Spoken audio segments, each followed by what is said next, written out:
하겠습니다. 수많은 가정을 회복시킨 책 중에 5가지 사랑의 언어라는 책이 있는데, 이 책의 저자가 10대를 위한 5가지 사랑의 언어라는 책을 냈습니다.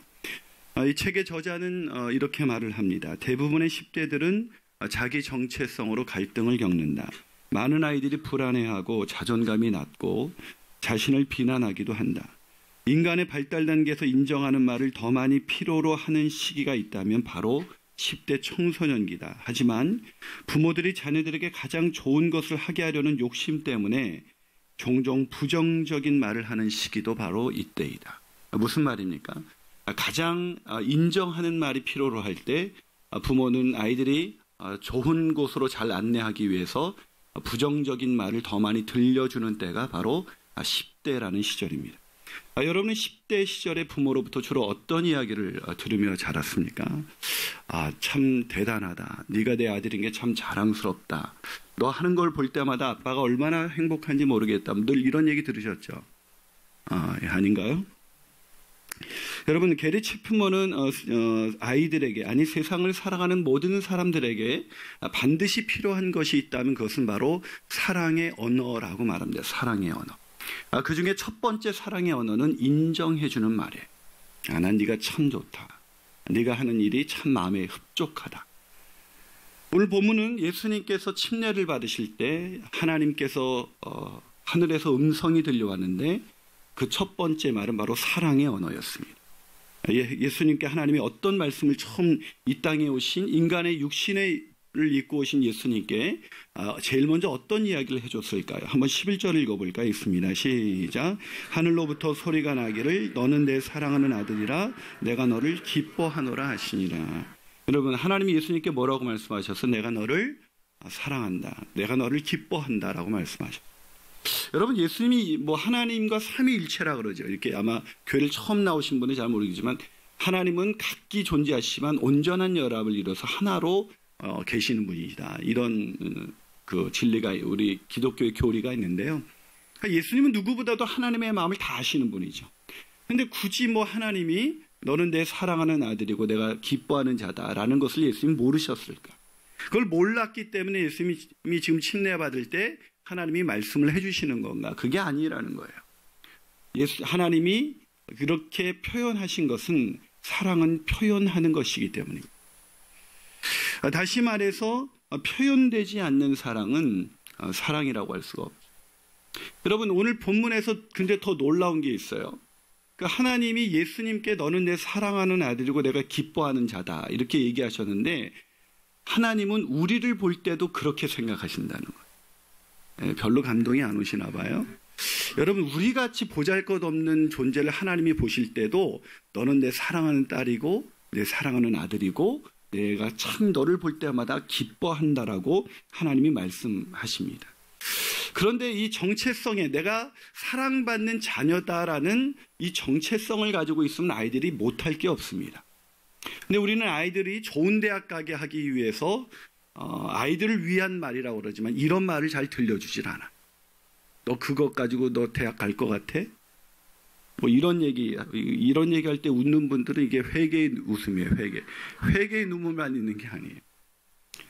그렇기 때문에 이 정체성의 혼란을 아이들이 갖죠. 나는 보잘것없는 애구나. 나는 부모의 마음도 흡족하게 하기가 어려운 애구나. 이런 생각을 가지면서 살아가는 것처럼 그리스도인들 중에서도 하나님이 나를 아마 좋아하진 않으실 거예요. 내가 죄를 너무 많이 졌기 때문에 하나님 나를 싫어하실 거야. 그래서 자기 자신을 되게 초라하고 보잘것없는 사람이라고 생각하는 사람들이 있습니다. 아니요. 하나님은 예수님을 그렇게 생각하시는 것처럼 우리도 그렇게 사랑하시고 우리를 볼 때마다 기쁨을 이길 수가 없으시다는 것입니다. 아멘이십니까?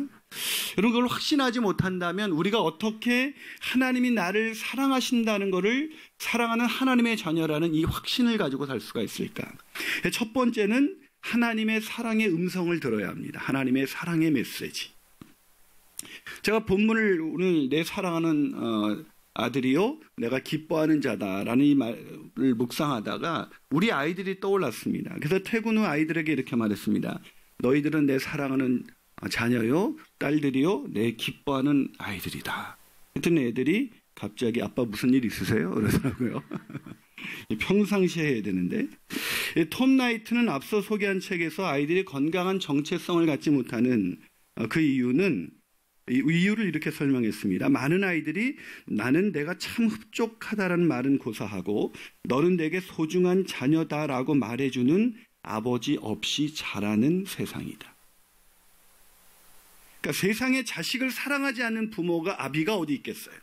근데 세상에 자식을 사랑하지 않는 아빠는 없지만 아이에게 사랑을 표현해주지 않는 아빠는 있어요. 그러다 보니까 아이들은 어처구니 없게도 자기가 아버지가 자기를 사랑하지 않을 뿐만 아니라 자기를 쓸모없고 보잘것없는 존재라고까지 생각을 한다는 것입니다. 여러분, 어른들은 좀 나을까요? 애들만 그러는 게 아니에요. 여러분, 어른들은 살아가는 세상에서 더 살벌합니다. 여러분, 혹시 남성들, 직장인들 이번 직장 가셨을 때 이 사랑의 언어, 인정하는 말을 좀 들으셨나요? 직장에서 여러분의 상사가 자네 어떻게 그렇게 일을 잘할 수가 있나? 야, 자네를 보면 내 마음이 흡족하지 않을 수가 없어. 자네는 우리 회사에서는 없어서는 안 될 소중한 사람이야.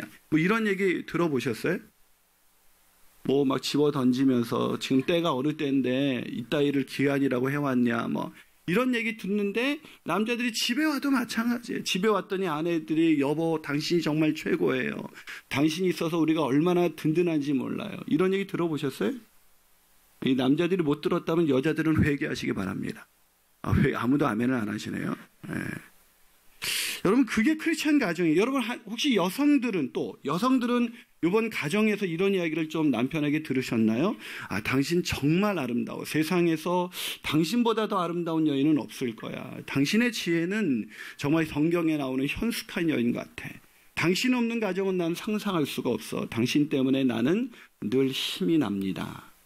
이런 얘기 들어보셨어요? 어떤 남자한테 힘이 나냐니까 힘이 늘 빠진대요. 여러분, 그렇습니다. 우리가 여러분 아마 그러나 속마음을 들여다보면 다 사랑하면서 살아요. 사랑하는 마음이 없는 게 아니라 사랑이 표현되지 않는다는 것이죠. 사랑하지 않는 것이 아니라 사랑의 언어를 우리는 듣지 못한 채 이 세상을 살아가고 있습니다. 한국 사람들은 이렇게 생각합니다. 사랑을 꼭 말로 해야 되나? 라는 잘못된 생각을 갖고 있습니다. 네, 사랑은 반드시 말로 해야 합니다. 말로 해야 하나로 생각하는 가정은 살벌할 거예요. 그러나 반드시 말로 표현하는 가정은 정말 행복해요. 제가 어저께도 우리 사역반 1기와 1박 2일 MT를 갔다 오면서 만추를 느끼면서 영랑호를 걸었습니다. 그러면서 다들 마음이 여유로워지는 거예요. 그래서 제가 그랬어요. 그러면서 이제 서로 이렇게 로맨틱하게 좀 걸어 다니라고. 근데 별로 감동을 못 하는 거예요, 사람들이. 그래서 이 나이가 들수록 더 이렇게 로맨틱해져야 된다. 좀 더. 그래야 가정이 행복하다. 근데 나이가 들수록 아주 무감각해지고 그런 이유가 뭡니까? 사랑을 표현하지 않기 때문이죠. 표현되지 않는 사랑은 생명력이 없습니다. 그건 죽은 사랑입니다. 오늘 보면 11절에서 침례를 받으신 예수님께 하나님 아버지께서 뭐라 그랬어요? 내 사랑하는 아들이라 내가 너를 기뻐한다. 저는 처음에 이해가 안 됐습니다. 예수님이 하나님의 사랑을 모르셨을까? 당연히 알죠. 그런데 침례받고 올라오는 예수님께 왜 하나님은 굳이 그렇게 표현해만 했을까? 사랑은 표현하는 거니까요. 아니, 표현할 때만이 사랑은 생명력을 유지할 수 있으니까요. 저는 그 필요를 날마다 느낍니다. 여러분, 우리 성부 하나님이, 성자 하나님께서도 그 사랑의 표현이 날마다 필요로 했다면 죄와 허물로 낮은 자존감으로 오늘을 사랑하는 우리에게도 그것이 얼마나 더 절실하게 필요하겠습니까? 저는 그 필요를 날마다 느껴요. 아무리 생각해도 제 자신을 볼 때 제가 참 가치 없는 존재라고 느낄 때가 너무 많거든요. 죄와 허물로 망가져서 죄를 반복해서 질 때마다 내가 진짜 목사로서 이 길을 걸어갈 수 있을까라는 생각이 들 때가 있습니다. 그때마다 참 어떤 그 집사님들이 참 목사님 때문에 제 인생이 변했어요. 목사님의 말씀이 저에게 힘이 되어라는 얘기를 들려줄 때마다 제가 얼마나 힘이 되는지 몰라요. 근데 어떤 분은 목사님 꼭 그걸 말로 해야 합니까? 뭐 이런 성도들이 있어요. 저를 늘 낙심케 만드는 사람이죠. 표현이 많다는 것은 정말 좋은 거예요. 하나님은 표현하시는 사랑이에요.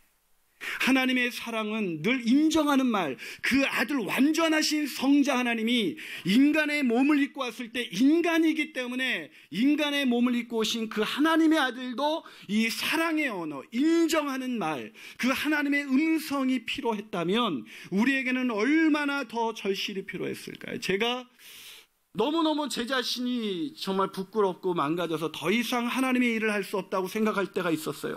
그때 하나님이 저에게 들려주신 말씀이 있습니다. 그것은 스바냐서 3장 17절입니다. 제가 여러분 한번 같이 읽어볼까? 있습니다. 시작. 너희 하나님 여호와가 너희 가운데에 계시니 그는 구원을 베푸실 전능자이시라. 그가 너로 말미암아 기쁨을 이기지 못하시며 너를 잠잠히 사랑하시며 너로 말미암아 즐거이 부르며 기뻐하시리라. 놀랍지 않습니까? 황홀하지 않아요? 여러분, 하나님이 나를 사랑하셔서 기쁨을 이길 수가 없대요. 하나님께.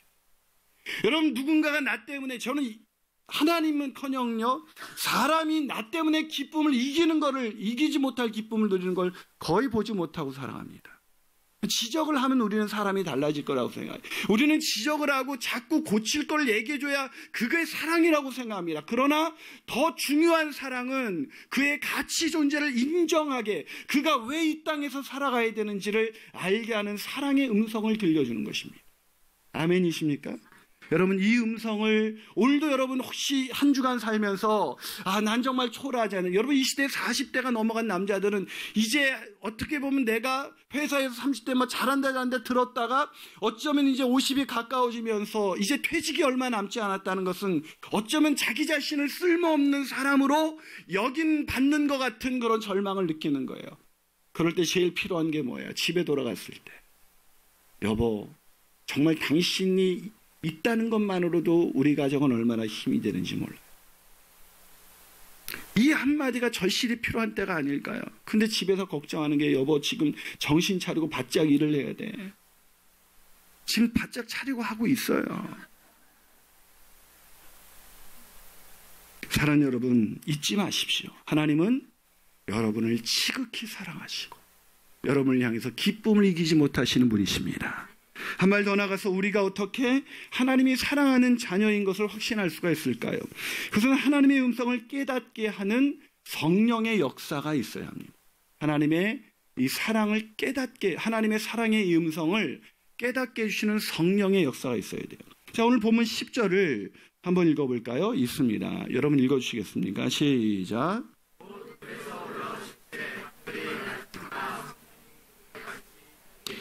자, 예수님이 침례를 받으실 때 누가 내려오셨다고요? 성령이 비둘기같이 내려오셨다. 하늘이 갈라지고 성령이 비둘기같이 내려오셨습니다. 여러분, 그때 바로 어떤 음성이 들려왔어요? 사랑의 언어가 들려왔습니다. 무슨 말입니까? 성령이 역사하실 때 하나님의 음성이 들렸다는 것입니다.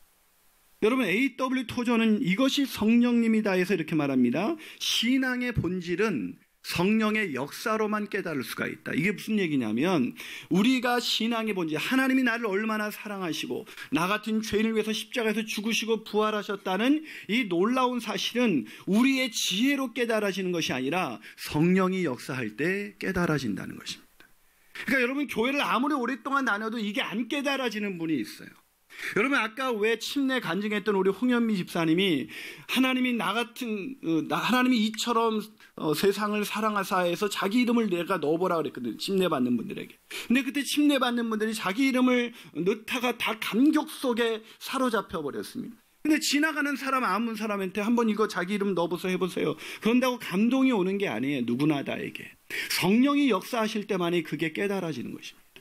성령이 역사하시면 내 인간으로 이해할 수 없는 하나님의 음성이 내 마음에 들리는 거예요. 저 음성이, 성경에 쓰여진 음성이 바로 나에게 하시는 하나님의 말씀이구나 라는 것이 깨달아지는 것입니다. 그런데 어떤 사람에게는 성령이 역사하지 않을 때는 그냥 누군가의 이야기로 들려지는, 성경에 좋은 얘기 써 있겠지, 이렇게 생각하는 것입니다.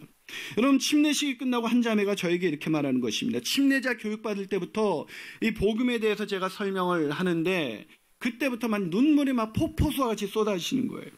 하나님이 어떻게 나 같은 죄인을 사랑하셔서 나를 대신해서 십자가에서 내 죄를 대신해서 죽으시고 부활하실 수가 있을까? 여러분 몰랐던 사실이 아니었어요. 그런데 그날은 그 음성이 더 깊이 깨달아지면서 그게 누군가를 위한 것이 아니라 나 자신을 위해서 주님이 대신 죽었다는 그 사실이 깨달아지니까 말할 수 없는 감동이 밀려오는 것입니다. 자매는 침례를 받을 때도 주체할 수 없는 눈물을 흘리면서 예수님이 당신의 구주이시고 주님이십니까? 네. 지금 죽어도 천국 갈 수 있어요. 네. 그 이유가 뭐죠? 라고 했을 때 하나님이 나를 대신해서 하다가 그냥 펑펑 또 우는 거예요. 여러분 침례 받는 날 정말 모든 분들에게 감동이 있었습니다. 더 큰 감동은 침례를 주는 저도 이렇게 벅차오르는 감동이 너무 막 올라오고 이 멀리서 앉아서 그 침례자들을 축하하기 위해서 오신 모든 분들이 정말 마음속에 수많은 감동을 느끼게 됐습니다. 아멘. 그 이유가 뭐예요? 바로 하나님의 역사에 성령이 역사하는 것이죠. 여러분 그렇습니다. 성령이 역사하면 하나님의 성경에 기록된 말씀이 그 누군가를 위한 얘기가 아니라 바로 나를 향한 하나님의 음성이라는 것이 깨달아지는 것입니다. 여러분 그 확신이 오늘 여러분에게 필요하다면 그렇다면 우리는 오늘부터 이렇게 기도해야 됩니다. 성령님 나에게 역사하셔서 이 음성이 오늘 나에게만 들려지는 하나님의 음성으로 깨달아지게 하여 주시옵소서. 그것이 깨달아져서 하나님의 사랑하는 자녀라는 것을 확신하고 살아가시기를 주님의 이름으로 축원합니다. 마지막으로 우리가 어떻게 하나님이 사랑하는 자녀인 것을 확신할 수가 있을까요? 그것은 사랑의 증거이신 바로 예수 그리스도를 생각해야 합니다. 하나님의 사랑의 가장 강력한 증거가 하나님이 우리를 사랑하신다는 증거가 있는데 그 증거는 바로 예수님이 우리를 위해서 십자가에 예수님을 내어주셨다는 것입니다. 여러분 오늘 요한에게 침례를 받고 물에서 올라오시는 예수님을 향한 사랑의 언어가 오늘 본문이라고 말씀드렸습니다. 근데 오늘 본문을 보면 더 놀라운 게 있어요. 하나님이 예수님한테 내 사랑하는 아들이고 내가 기뻐하는 자다라고 말씀하셨지만 하나님이 이렇게 사랑하는 예수님보다 더 사랑하는 존재가 있다는 거예요. 예수님보다 하나님이 더 사랑하는 존재가 있어요. 외아들 예수 그리스도보다 하나님이 더 사랑하는 존재가 있어요. 그 사람이 누굽니까? 바로 저와 여러분이라는 거예요. 여러분 이게 어떻게 믿어집니까? 여러분 혹시 자기 자식보다 다른 사람 더 사랑할 수 있어요?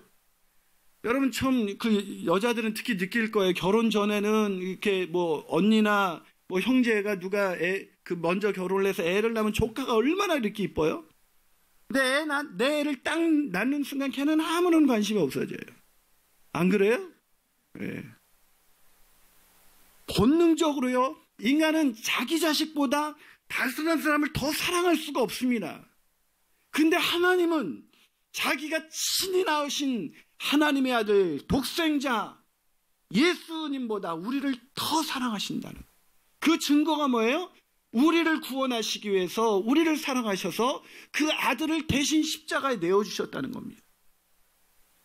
놀라운 일이죠. 어떻게 그럴 수가 있어요?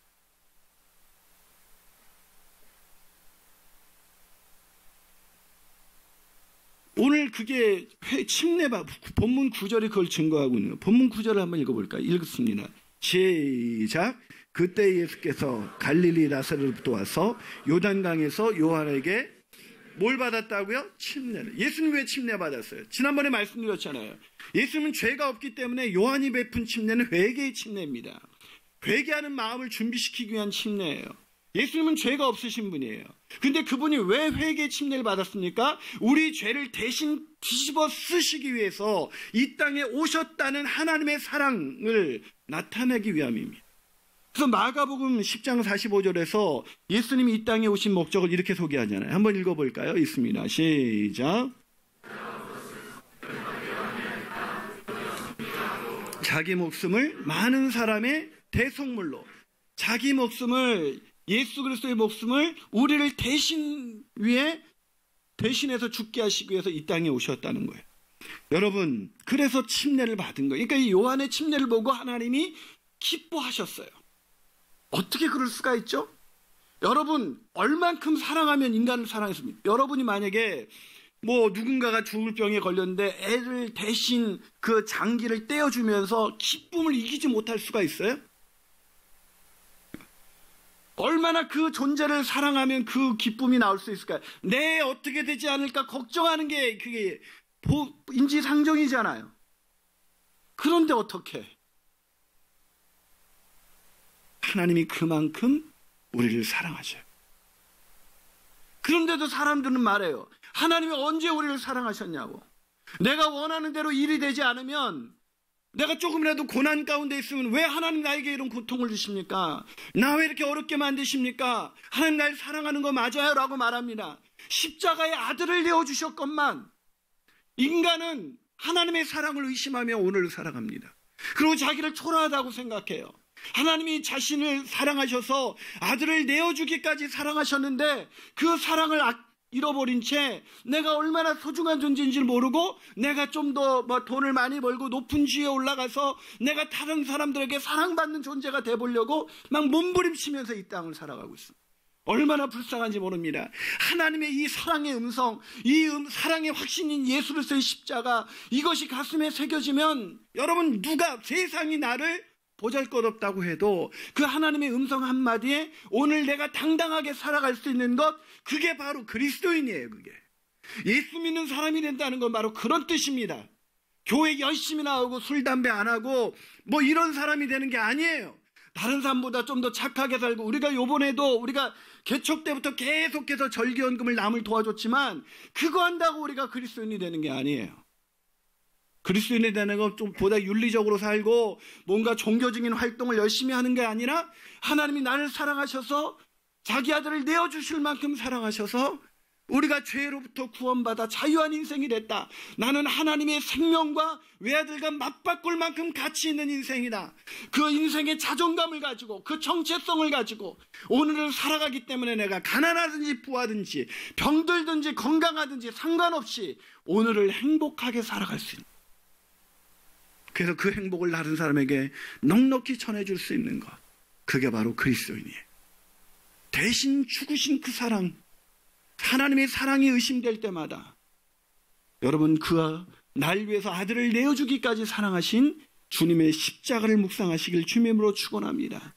로마서 8장 32절은 이렇게 말합니다. 한번 마지막으로 같이 읽어볼까요? 있습니다. 로마서 8장 32절 시작. 자기 아들을 아끼지 아니하시고 우리 모든 사람을 위하여 내주시니가 어찌 그 아들과 함께 모든 것을 우리에게 주시지 않겠느냐. 무슨 말이에요?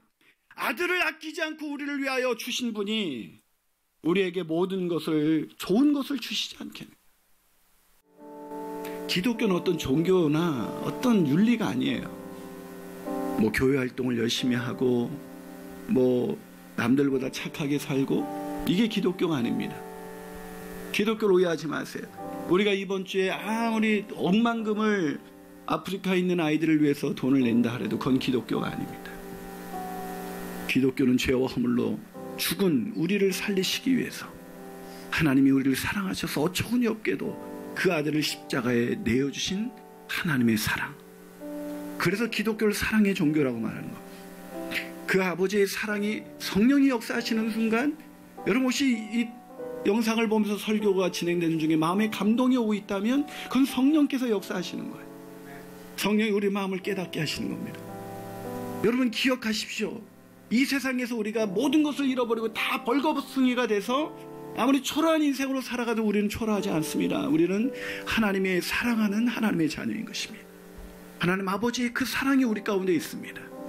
그 사랑을 입은 자녀답게 살아가십시오. 확신을 가지고 살아가십시오. 우리가 나중에 뭐 침례받는 게 남들보다 좀 더 선하고 이제 좀 괜찮아서 침례받는 게 아니에요. 이 사랑을 확인했기 때문에, 이 사랑이 믿어졌기 때문에 침례를 받는 겁니다. 사랑하는 여러분, 이 사랑을 평생 가슴에 안고 살기 때문에 마음 가운데 이 넉넉한 마음으로 우리 옆에 있는 이웃을 향해서 우리가 손을 내밀 수 있는 것이지, 우리가 남들보다 의롭고 남들보다 착하기 때문에 그러는 게 아닙니다. 하나님이 목숨보다 더 사랑하는 사람들이 여기 그렇게 많이 모여 있습니다. 근데 우리는 그 사랑을 알지 못한 채 세상에서 사랑을 구걸하다가 결국 상처를 입고 너무 내가 초라하다고 생각하고 나를 사람들이 싫어하고 하나님이 싫어할 거라고 생각하면서 살아왔습니다. 하나님 이런 우리를 불쌍히 여기셔서 오늘 성령님 우리 마음에 깨닫게 하셔서 하나님의 사랑의 이 음성이 들려지게 하여 주시옵소서. 그래서 그 음성 듣고 세상 당당하게 사랑하는 우리 사랑하는 성도들 다 될 수 있도록 축복하여 주시옵소서.